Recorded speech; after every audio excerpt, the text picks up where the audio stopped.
This episode of ZapRoot brought to you by Friday the 13th, in theaters February 13th. This is Jessica Williamson, and you're watching ZapRoot.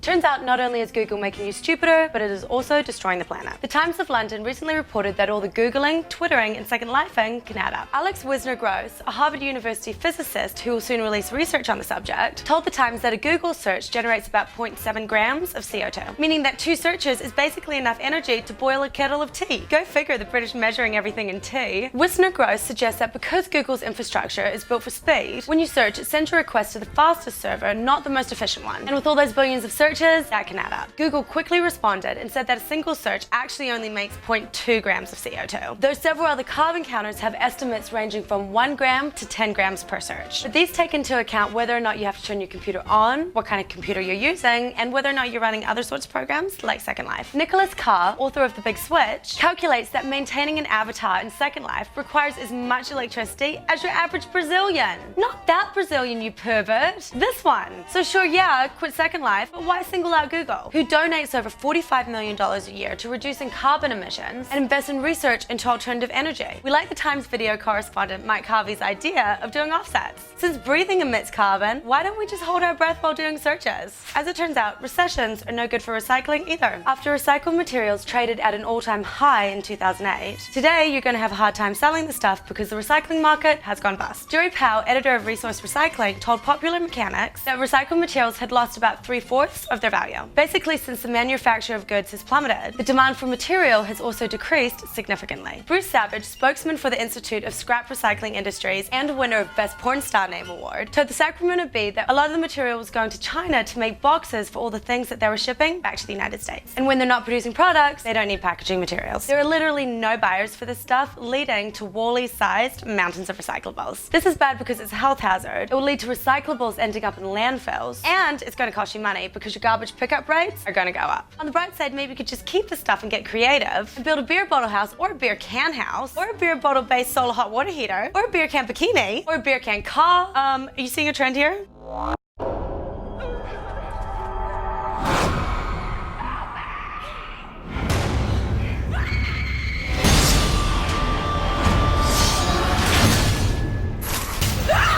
Rated R starts Friday, February 13th.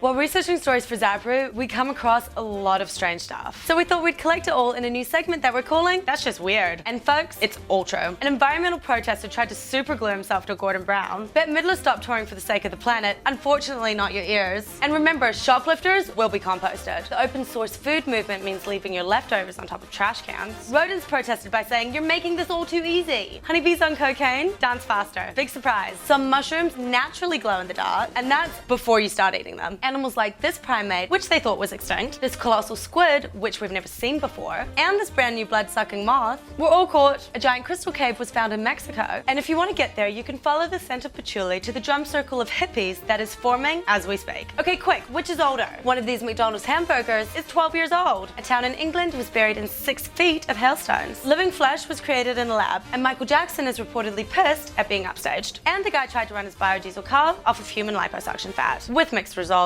Thanks for watching, and remember you can always turn your fat into fuel at ZapRoot.com. Hey YouTube user, you should subscribe. The button is right over here. Seriously, this button's all over the place.